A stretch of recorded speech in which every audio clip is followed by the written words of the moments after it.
Ya, muy bien. Entonces, ya podemos empezar, creo. Bueno, muy buenas tardes con todos. Yo soy el doctor Edilberto Martínez. Yo trabajo en el Hospital Sergio de Anale de Comas y hoy día le voy a dictar la clase de semiología de miembro superior.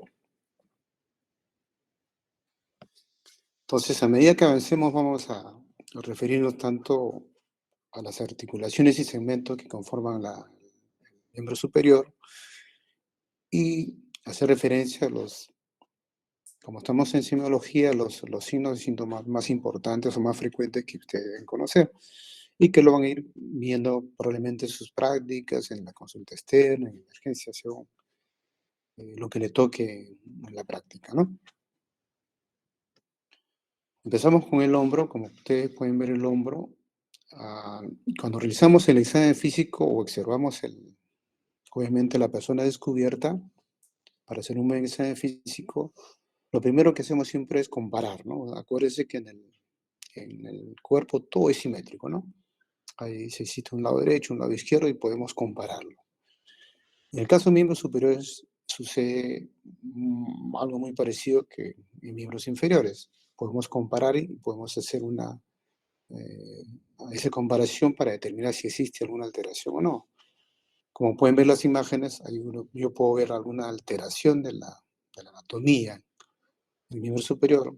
Puedo ver una deformidad, un aumento de volumen, aumento de la coloración.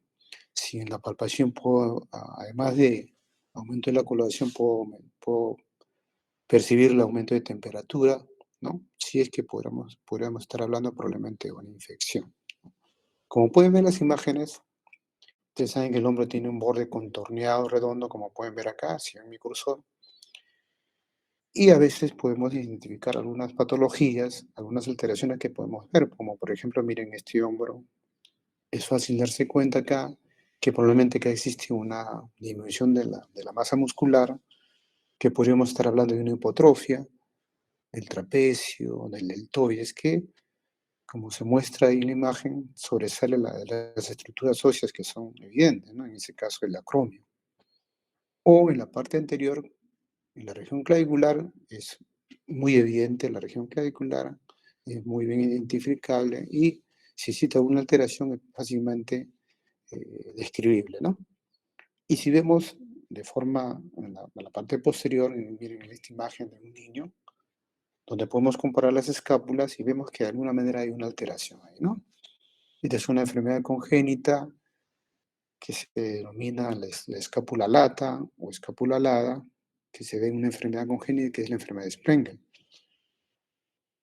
Más o menos para que tengan una referencia cómo nosotros podemos hacer un examen físico, cómo podemos comparar eh, el lado derecho con el izquierdo y de alguna manera identificar que existe alguna alteración.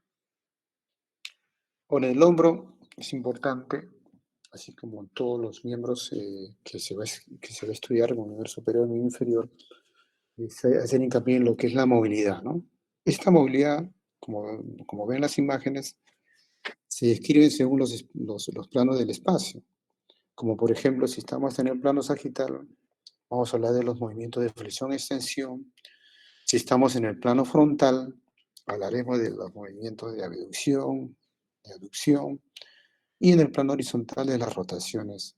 En este caso, como darle un ejemplo, de rotaciones del hombro. Ahora, al hacer el examen físico, nosotros indirectamente podemos identificar si existe alguna alteración de la función. Si le indicamos al paciente, como por ejemplo, que se toque en este caso, el borde superior de la escápula con miembro superior derecho, indirectamente estamos determinando cómo está la rotación externa del hombro. Y lo mismo puede suceder si le decimos al paciente que se coja con esa misma mano el borde inferior de la escápula, podremos estar determinando cómo está la rotación interna del hombro. Existen movimientos que combinan todos los planos del espacio, como son los movimientos complejos, como son los movimientos de circunducción, que lo hace tanto el miembro superior como el miembro inferior, como pueden ver en la imagen acá. Si siguen mi cursor. Ahora, ahora que estamos en el aparato locomotor, siempre les hago recordar que si estamos en el miembro superior, hacer un recordario de lo que es la anatomía, ¿no? Tanto de las estructuras óseas, de la parte muscular, de la inervación, de la vascularidad, que es importante que a veces cuando veamos, cuando avancemos en la práctica, vamos a ver que pueden estar alterados. Pues es importante identificar ante qué estructuras están alteradas y identificarlos y ver la forma de tratarlos, ¿no? Por ejemplo, en la anatomía ósea vamos a identificar en el hombro varias articulaciones que no existe solamente, si bien es cierto de que es la articulación principal, que es la numeral, pero no es la única, también encontramos la articulación acromioclavicular, la esternoclavicular, la articulación escapulotorácica, que es una articulación básicamente funcional que tiene que ver con la elevación del miembro superior, y hoy en día se habla también del espacio subacromial. ¿Por qué se habla esto? Porque hoy en día se ha visto que esta lesión del manguito rotador generalmente tiene su lugar o asiento a este nivel, ¿no? Hacerle recordar también que el movimiento del hombro, como son las rotaciones, y ello tiene que ver mucho el manguito de los rotadores, que no solamente le da estabilidad funcional, sino movilidad. Y nuevamente recordarles estructuras importantes que pasan por el hombro, como son el plexo braquial, la subclavia, que ingresa al brazo y se transforma en la arteria braquial, que es importante recordar porque pueden quedarse dañados ante una eventualidad traumática. Entonces vamos a ver diferentes lesiones que se puedan presentar y que nos van a dar obviamente diferentes síntomas y signos, ¿no? De ellos, en primer lugar, por frecuencia se encuentran las fracturas, de ellas la fractura de clavícula, seguido de fractura del húmero proximal. Hablaremos de las luxaciones, de ellas la más frecuente es la numeral, de la lesión del manguito rotor y otras lesiones que también lo vamos a ver. En cuanto a las fracturas, lo que yo le decía, es muy fácil identificar las fracturas de clavícula, si existe el antecedente traumático que se puede producir a ese nivel, ya sea por un mecanismo directo o indirecto, y va a ser evidente la deformidad, y siempre corroboramos esta deformidad con una radiografía que efectivamente estamos ante una fractura de clavícula, que es muy fácil de identificar. Lo mismo sucede con las fracturas de número proximal, que puede ser, dependiendo qué tan complejo es la fractura, que puede comprometerse una tuberosidad, dos tuberosidades, la cabeza del húmero, y según la complejidad nos va a determinar este signo muy característico, miren, este quimosis que se presenta en el húmero proximal, en la región proximal del hombro, y que a veces por la gravedad puede inclusive este signo, este equimosis, invadir o abarcar hasta la región pectoral. Esto es lo que se denomina el signo de Henneken, ¿ya? Acuérdense de ese signo porque siempre se pregunta en los exámenes. Y también acá podemos ver fracturas a nivel de las glenoides, de la escápula, pero son relativamente infrecuentes, eso no se los menciono. Ahora miren esta imagen que está al lado izquierdo, donde estoy acá con mi cursor. Miren la articulación del hombro, la glenohumeral, y básicamente como pueden ver es la bola con un plato. Miren, que de ahí que los rangos articulares son amplios, bien amplios del hombro, pero eso lo hace a expensas de su estabilidad. De ahí que el hombro sea frecuente, la luxación eh, más frecuente que se presenta en la anatomía humana, como es la luxación glenohumeral. De ellas la luxación anterior, que más o menos da el 95-96% de frecuencia, imagínense. Casi todas las luxaciones que se producen a nivel de la glenohumeral son anteriores, ¿no? Y nos da este signo muy característico, que es el signo de la charretera, como pueden ver, ¿no? ¿Y por qué se llama así? Porque imita a los uniformes, estas sombreras que tenían los uniformes de los militares, que se llama la charretera. De ahí el nombre de la charretera, ¿no? Esto produce obviamente esta gran deformidad y el borde que tenía redondeado el hombro se vuelve afilado, ¿no? Como cortado, ¿no? Inclusive el paciente viene con una postura, miren esta postura como que cogiéndose el miembro dañado con, con la otra, con la mano contralateral para evitar que se le toque, que se le mueva, porque es tremendamente doloroso. Y es esta la postura de Saul, que también la vemos en la fractura de húmero, en la fractura de clavícula, en la luxación acromioclavicular, también vienen estos pacientes con esta postura, mira, ¿no? Que es la postura de Saul, así se llama, de Saul.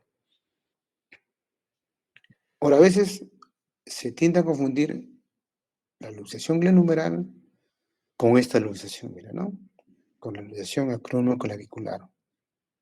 Sobre todo las personas que son subidos de peso o atléticos, a veces es difícil identificar una charretera propiamente dicha con este signo de la tecla, miren, ¿no? ¿Y por qué se denomina el signo de la tecla? Porque nosotros reducimos esta luxación, apretamos con el dedo, reducimos, bajamos esta articulación, bajamos la clavícula y la soltamos y otra vez vuelve a luxarse, ¿no?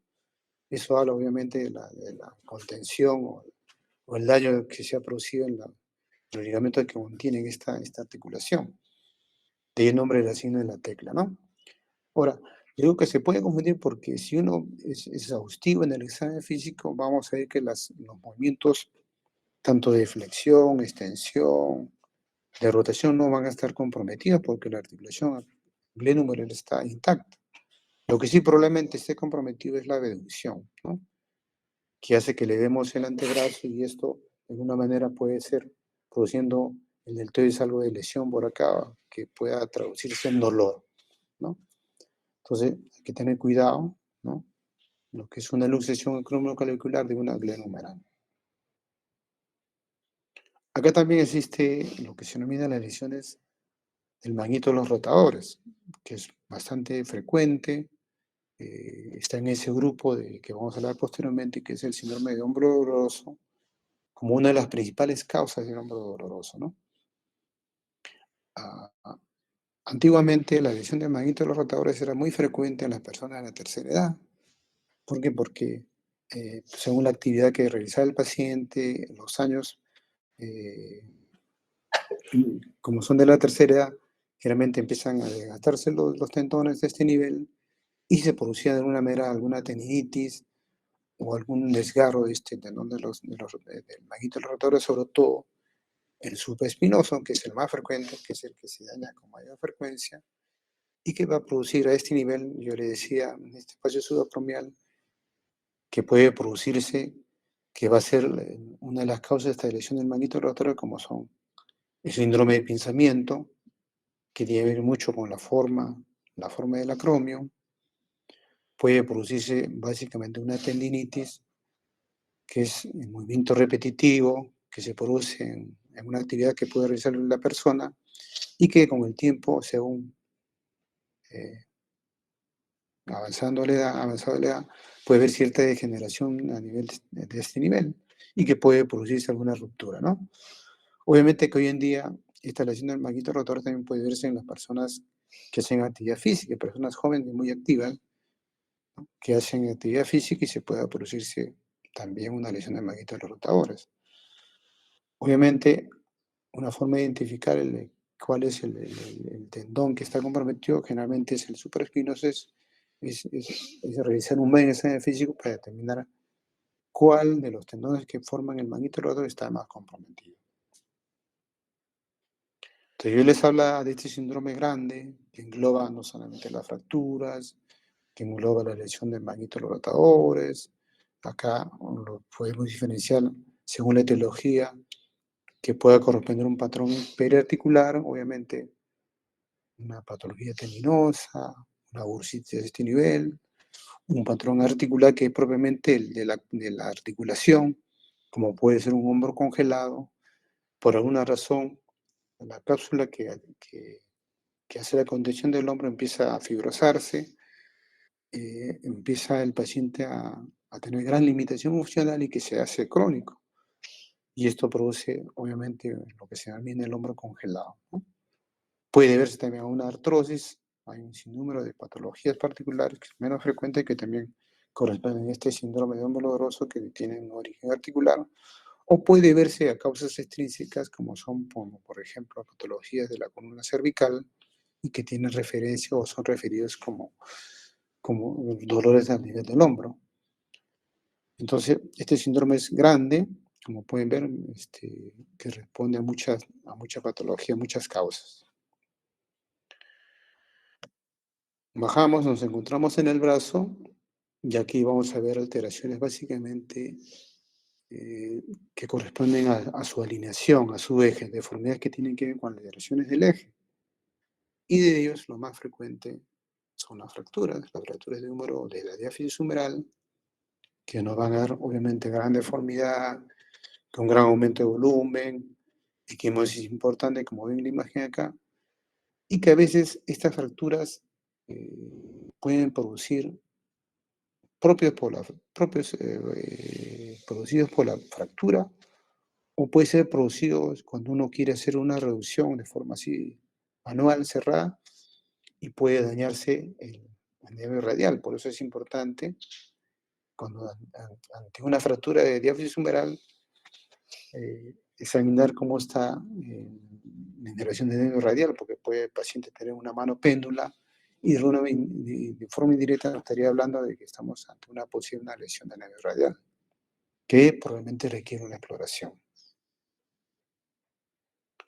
Acá también vamos a describir las lesiones que se producen en la porción larga del bíceps, de ellas las tendinitis.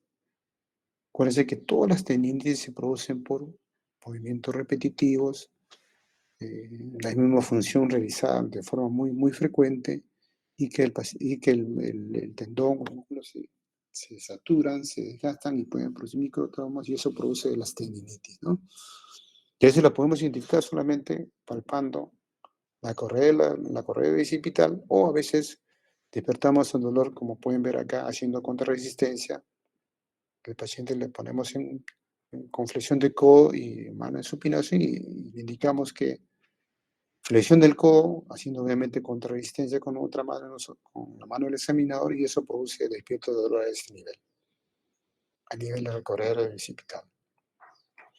Puede producirse también una ruptura de la porción larga del bici, va a producir esta bola, como pueden ver acá, que da un signo muy característico de un personaje que probablemente ustedes no lo hayan conocido, como es el signo de Popeye, ¿no? O el signo de Weather, también denominado el signo de Weather. Seguimos bajando, nos encontramos en el codo, y en el codo encontramos las estructuras óseas muy bien palpables, como son el epicóndilo, la epitróclea, el olecrano, que son muy fácilmente palpables, que nos pueden indicar que están sufriendo alguna alteración. Acá vamos a ver a continuación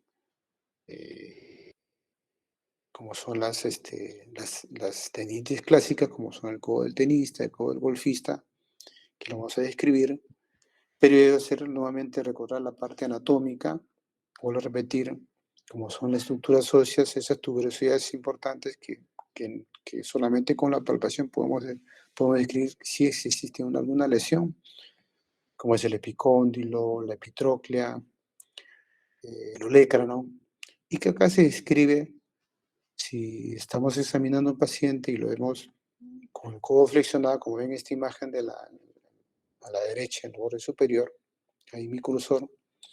Si lo vemos por la parte posterior, vamos a ver que si juntamos estas tres tuberosidades, podemos formar tranquilamente, muy fácilmente, un triángulo isósceles equilátero muy, muy descriptivo, y que al extender el codo, podemos alinearlos, trazar una línea, y eso corresponde a la unión de estas tres estructuras, y que es importante porque ante una patología de este nivel, como por ejemplo una luxación o una fractura, este triángulo puede persistir o puede desaparecer, como vamos a ver posteriormente.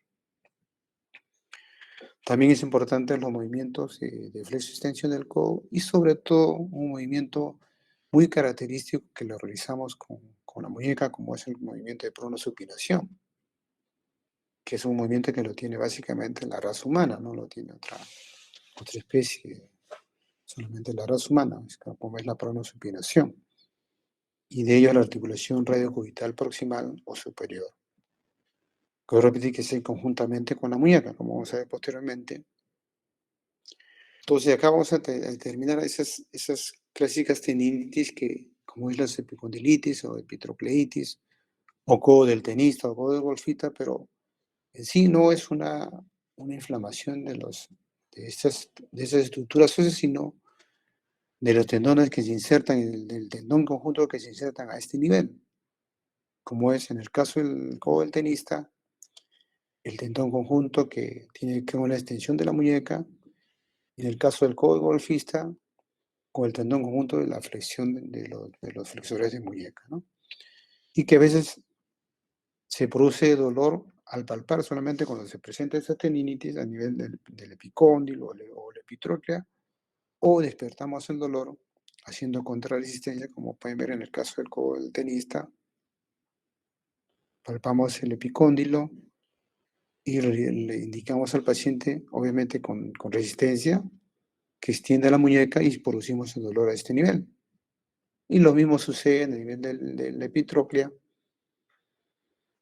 Le indicamos al paciente que flexione la muñeca, obviamente haciendo resistencia, y producimos o despertamos el dolor a nivel del epitrócleo.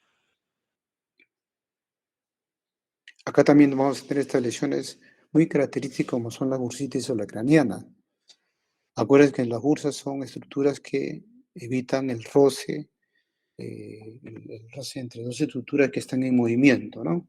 Como puede ser la piel con hueso, músculo, músculo y hueso. En este caso, el caso de la bursitis o la craneana es básicamente que evita el roce entre la piel y el hueso, en este caso el olecrano, ¿no? Y se produce básicamente porque estos pacientes están mucho tiempo apoyados sobre sus codos, como puede ser un albañil, como puede ser un mecánico automotriz que están básicamente boca abajo, boca arriba, perdón, apoyados con sus codos. Y esto produce básicamente una inflamación de la bursa. Acá se produce también lo que es la luxación posterolateral del codo, que es la más frecuente. Miren, yo que les decía, si examinamos al paciente y vemos al paciente que viene en esta postura, examinamos este triángulo, miren, este triángulo desaparece cuando existe una luxación. El triángulo en Ellaton que yo les comentaba. ¿Por qué? Porque la luxación hace que se pierda esta relación de la articulación del olecranon con el húmero. Se produce la luxación posterior y desaparece este triángulo en Ellaton, ¿no? Acá también se describe lo que se denomina el codo de niñera o pronación dolorosa, que básicamente se produce en los niños menores de 5 años que son traccionados por el cuidador, por la mamá o el papá, traccionan el antebrazo con cierta pronación y lo que hacen es subluxar la cabeza del radio, como en esa imagen, inclusive puede estar atrapado el ligamento anular. Y esto lo que produce es dolor y bloqueo del codo. El niño viene a la emergencia si llega, con el codo bloqueado, sin poder extender ni flexionar el codo, con mucho dolor, y que básicamente la lesión es muy fácil, hacemos todo lo contrario, hacemos la tracción del antebrazo y hacemos lo contrario, la supinación del antebrazo. Una tracción sostenida suave, hacemos la tracción con supinación del antebrazo y automáticamente regresa a su sitio la cabeza del radio. Acá también existen las fracturas que nos van a dar obviamente diferentes deformidades. Acá vamos a ver la fractura del olecranon, fractura de la cabeza del radio, y lo que es más frecuente en las fracturas en los niños, como son las fracturas supracondilias, ¿no? En estas fracturas supracondilias nos dan gran deformidad, con gran edema, y a veces hay que descartar lesiones vasculares que puedan producir un síndrome compartimental. Entonces es importante identificar la deformidad, el aumento de volumen que pueda de alguna manera hacernos sospechar que estamos ante un síndrome comportamental que es, como ustedes van a saber o saben, que es una emergencia, ¿no? Que no puede, que no se puede esperar. Nos encontramos en el antebrazo y en el antebrazo las deformidades que se producen básicamente en los niños.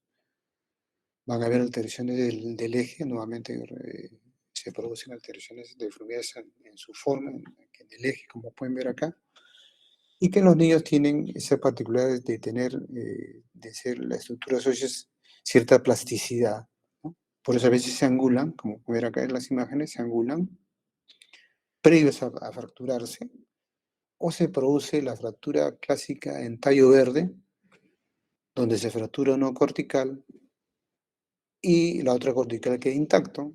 Esa es la clásica fractura en tallo verde. O puede producirse una deformidad así bien marcada cuando se fracturan los dos huesos del antebrazo, tanto el cúbito como el radio. Acá nuevamente repetirles ese movimiento muy especial de la pronosupinación que se realiza tanto, lo realizamos tanto con el codo y la muñeca, que es un movimiento muy especial que tiene que ver con la movilidad, que tiene que ver con la función, con el de coger objetos, útil obviamente en la vida diaria. Acá existen las fracturas, las lusofracturas muy características que tienen nombre propio, como son las fracturas de Galeazzi, miren, como es la fractura de la diáfisis del radio con la luxación radiocubital distal, ¿no? Y lo contrario es la fractura, la lusofractura de Montella, que se produce una fractura de la diáfisis del cúbito con la luxación de la cabeza del radio, miren. ¿Cuál es la particularidad de estas lusofracturas? ¿Por qué le menciono? ¿Por qué? Porque uno hace la reducción de la fractura. Cuando hablo de reducción significa que cómo hago yo mi curación de la fractura, cómo yo ordeno, armo mi rompecabezas, por decirlo así, hago mi reducción y automáticamente la luxación se resuelve, sin hacer ningún gesto quirúrgico agregado. O sea, resuelvo mi fractura y la luxación automáticamente se reduce. Obviamente si es una fractura aguda, ¿no? Esa es la particularidad de esta luxofractura, ¿no? La de Galeazzi y la de Montella. Reduzco mi fractura y las lesiones se reducen automáticamente.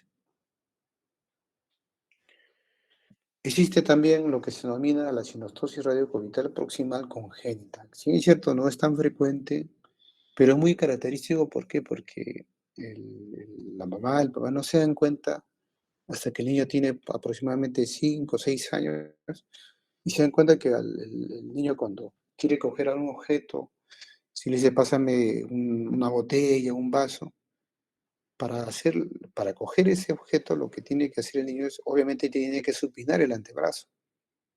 Al no realizarlo, ¿por qué? Porque existe una fusión, como ven ahí en la imagen, lo hace tiene que ayudarse el hombro, entonces adopta una postura muy diferente o que llama la atención. Entonces entonces el papá le llama la atención, entonces lo trae a la consulta y efectivamente le tomamos una radiografía y tiene una fusión. Mira, la sinostosis es una fusión, una unión que no debe existir, que es lo que se denomina sinostosis. En este caso, el radio, el cúbito en la región proximal, como ven acá las imágenes, que hace que evita que el niño supine el antebrazo, ¿no? Generalmente pronado, como ven en la imagen acá. Indicamos al paciente que supine, no lo puede realizar, ¿no? Y eso nos está indicando que estamos ante una sinostosis radiocubital proximal. Nos encontramos en la muñeca. Miren, en la muñeca existe una de las fracturas más frecuentes que se produce en la persona, que tiene que ver con la edad, con la persona de la tercera edad, que tiene que ver por la osteoporosis que se presenta en esa edad, y que da las fracturas más frecuentes como es la fractura de Coles, que vamos a describir posteriormente. Y que además también acá se producen las lesiones de tipo laboral. Hoy en día, las manotraumáticas que se producen a este nivel, a nivel de la muñeca, son bastante frecuentes, que llaman a la emergencia. De ahí que en su reparación Es importante identificar las estructuras tendinosas, estructuras nerviosas, eh, vasculares para su reparación respectiva, ¿no? Pues es importante hacer el repaso anatómico de estas estructuras para que, si estamos ante una lesión traumática, hacer el reparo correspondiente, ¿no? Lo mismo sucede con los extensores de la muñeca. Acá vamos a tener nuevamente repetirles las fracturas de muñeca más frecuente, como es la fractura radiodistal, y que generalmente estas fracturas las tratamos de forma conservadora, ¿no? O sea, cuando digo conservadora me refiero sin hacer ningún tratamiento quirúrgico, en su gran mayoría la tratamos de forma conservadora haciendo una reducción y colocando en un yeso. Pero es importante, y eso creo que también lo van a repetir cuando hagan todo lo que es mano y muñeca, estos reparos radiológicos importantes, que se deben respetar cuando uno realiza una revisión de radio distal, que o van a repetir probablemente cuando hablen de fracturas de mano, y muñeca, y que nos da, miren, esta deformidad muy clásica, como es la deformidad en tenedor, mira, ¿no? Como que imita la forma de un tenedor, la típica fractura de muñeca, la fractura de coles, con deviación dorsal de la, de la, del segmento distal de la fractura, como pueden ver acá. La típica fractura de Coles, vista desde una vista de perfil. También tenemos estas lesiones, se denominan en bayoneta, miren, en bayoneta. Si lo vemos de forma frontal, estas fracturas de muñeca ya más complejas, con,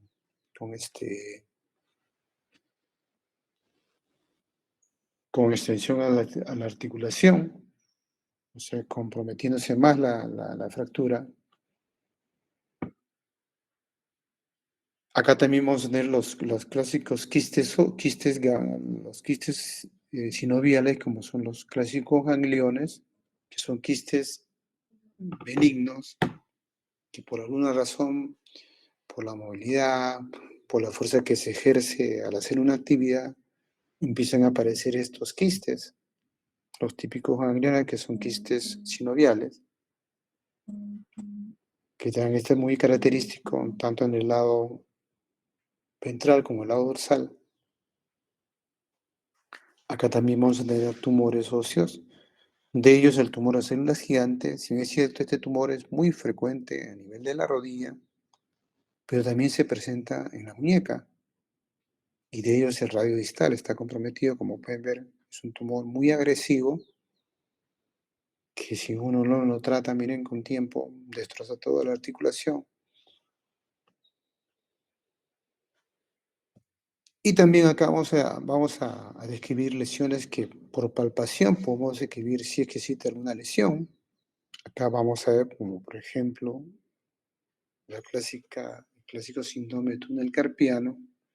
Acuérdense que el túnel carpiano es una estructura, como su nombre lo dice, un túnel donde transcurren por ese túnel los tendones flexores y el nervio mediano, que este, eh, es muy fácil que se comprima, que por factores externos exista cierta compresión del nervio mediano, y esta compromete eh, los síntomas muy característicos, como son las parestesias en el territorio del nervio mediano, como son el hormigueo, el entumecimiento, el dolor, y que cuando ya se instaló este síndrome, podemos nosotros determinar a través de la percusión, que es el tinel, el signo del tinel, que podemos justo percutir ahí con un martillo o con un dedo, y podemos despertar a nivel del territorio mediano todas estas manifestaciones, como son el dolor, el hormigueo, las parestesias que se puedan presentar.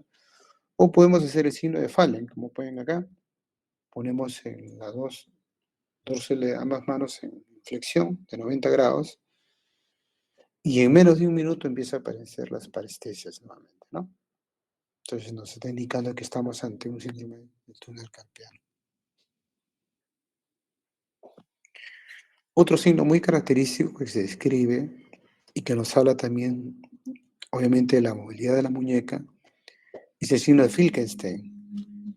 Este signo, eh, que básicamente va a corresponder a una tendinitis o a una tendinitis denominada de Kervay. ¿Y cómo se produce a ese nivel?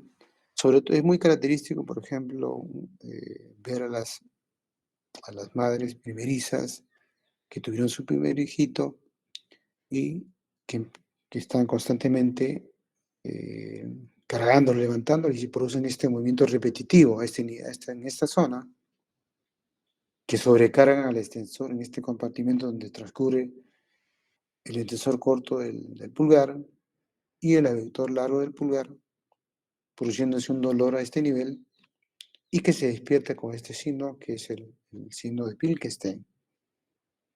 Lo primero que hacemos es, en esta posición, coger el pulgar, como ven ahí, abrazarlo con los 4 dedos y realizar una desviación cubital. Miren.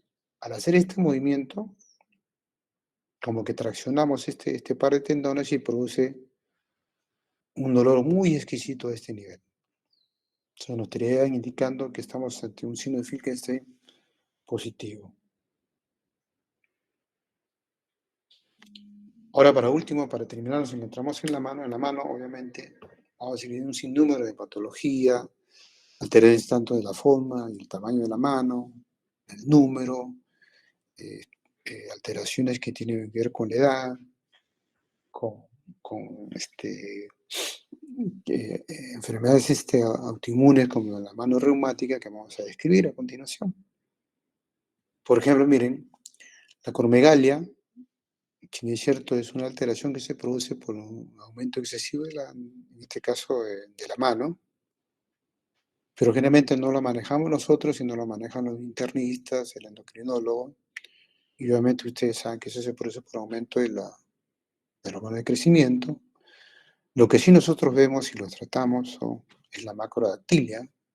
Miren, se produce un crecimiento excesivo, por alguna razón hay aumento de la vascularidad tanto del primero, del segundo y tercer dedo, que a veces el crecimiento es exagerado que produce limitación de la función que a veces nosotros tenemos que amputar esos dedos, no queda otra solución que amputar los dedos, ¿no?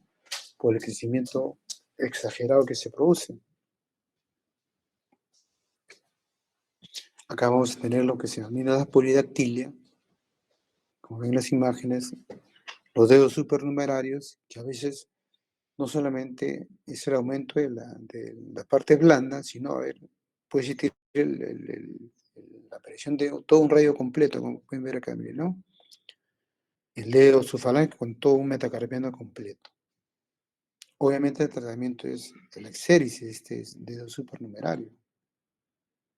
Acá también vamos a tener lo que se denomina la sindactilia, que viene a ser la fusión o la unión de dos o más dedos, que puede ser esta unión solamente de partes blandas, puede ser solamente de piel, o puede estar comprometido incluso las estructuras óseas. Hay una fusión de las falanges, ¿no? Son ya sindactilias más complejas.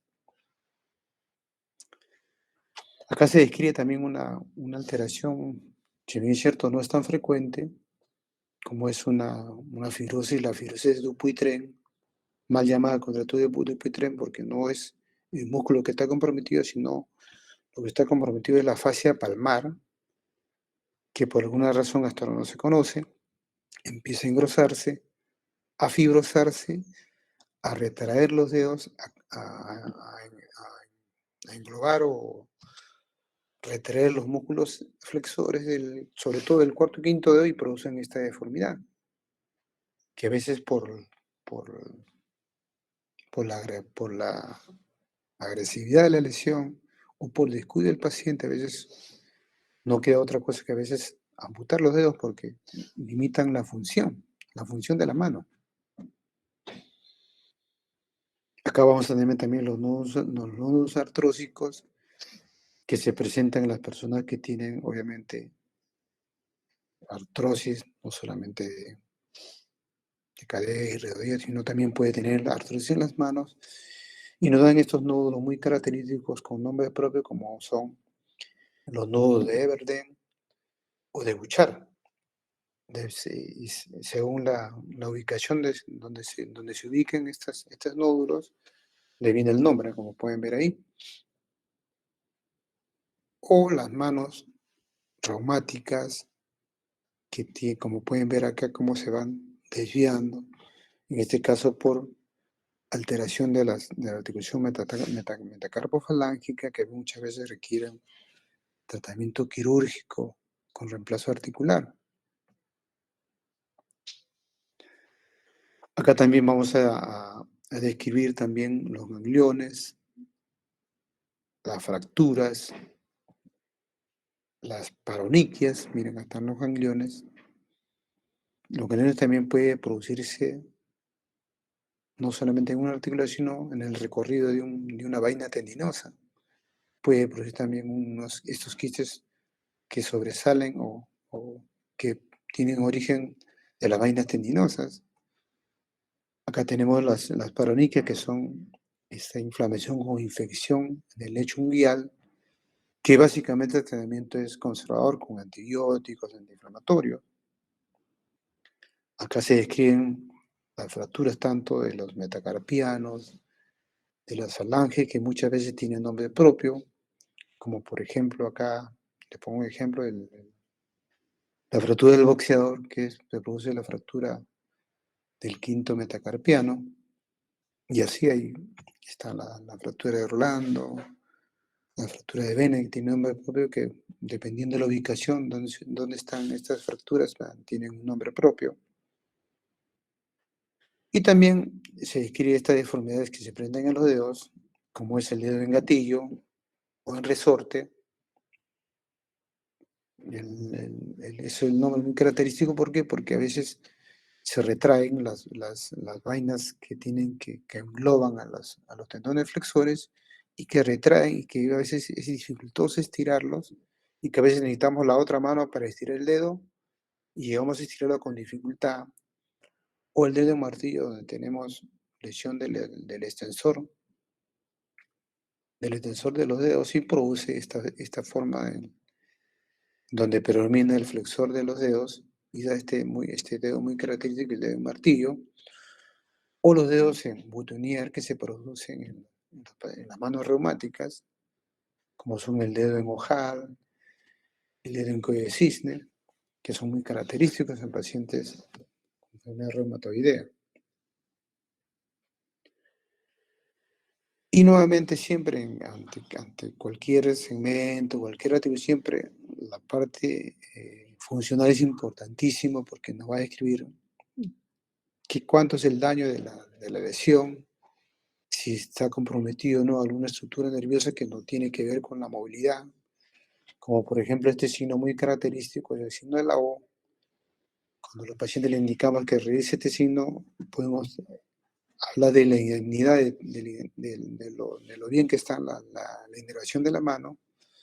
Y cuando no puede realizar este movimiento, obviamente ya tenemos que hacer una decisión más específica ante qué lesión nerviosa está produciéndose a ese nivel. Y lo importante también en cuanto a la función de la mano es ese movimiento de pinza, de prensión, que lo hacemos para coger objetos en el día a día. Miren, como por ejemplo, miren esta mano acá, si son muy observadores, miren que acá solamente tiene 4 dedos. Acá se hizo lo que se denomina pulgarización del índice para realizar ese movimiento de prensión, de pinza, ¿no? Que es importante para coger objetos.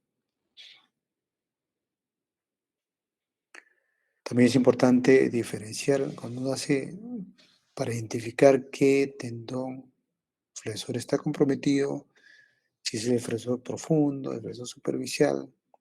A veces tenemos una lesión tendinosa y no determinamos si es el flexor profundo o es el superficial. De ahí la importancia de hacer un examen físico para determinar cuál de ellos está comprometido.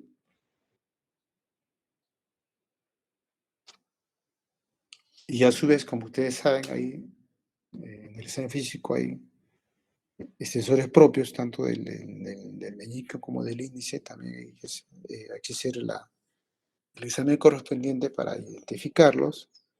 Y esta imagen le pongo porque las enfermedades congénitas a veces vienen juntas, ¿no? Vienen acá. No solamente poli, sino también sindactilia, es una y bilateral. Polisindactilia, mira, tanto de los pies como de las manos. Acá también se describe lo que es la contractura isquémica de Wolman, que básicamente es una secuela, una complicación. Generalmente se produce en las fracturas de codo o fracturas de antebrazo que han sido, no digo maltratadas, sino descuidadas. Uno le pone el yeso a ver si hay una fractura de antebrazo y el paciente muchas veces no viene a control, porque uno cuando coloca el yeso siempre hay que hacerles recordar que ante cualquier eventualidad, dolor de los dedos, cambio de coloración, tiene que ir inmediatamente a la emergencia para ver, probablemente sea debido a la compresión que uno produce, que puede producir con el yeso. Y cuando se produce esta compresión y ha pasado el tiempo eh, que puede estar produciendo esta compresión, puede dañar tanto la vascularidad como si, sobre todo la inervación y los músculos que transcurren en el antebrazo y producen esta lesión con necrosis de- de estos tendones que producen esta deformidad, como ven ahí en la primera inflexión de la muñeca, muchas veces con intención de la metacarpia falángica, con flexión de los dedos que es muy difícil de tratar. Y para terminar, siempre deseo recordar la inervación de la mano, que es importante, identificar el territorio del nervio mediano, el nervio cubital, el radial, específicamente para determinar cuál de ellos está comprometido y que puede darnos estas tres manos muy características, como pueden ver ahí en las imágenes, ahí, como son la mano del predicador, donde describe una lesión del nervio mediano, la mano en garro, mano simia, que nos describe lesión del nervio cubital, y la mano péndula o mano caída, que nos sale de una lesión del nervio radial.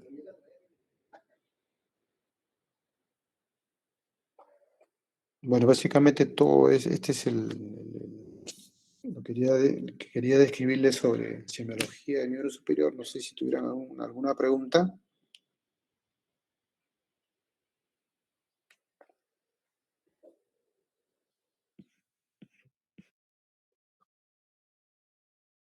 Ok.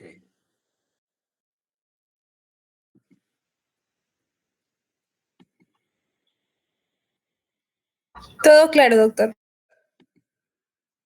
Muy bien.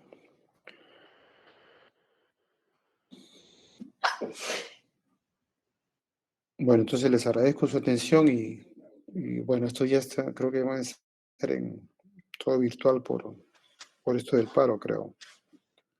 Bueno, ¿cómo será mañana? No sé. Sí, doctor, han emitido un comunicado y parece que vamos a tener clases virtuales hasta el día sábado. Ah, ya. Igual, ya lo estoy coordinando con el doctor, Cangalaya para ver el tema de las teorías. Ok.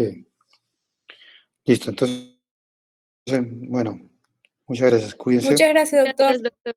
Hasta luego. Chao.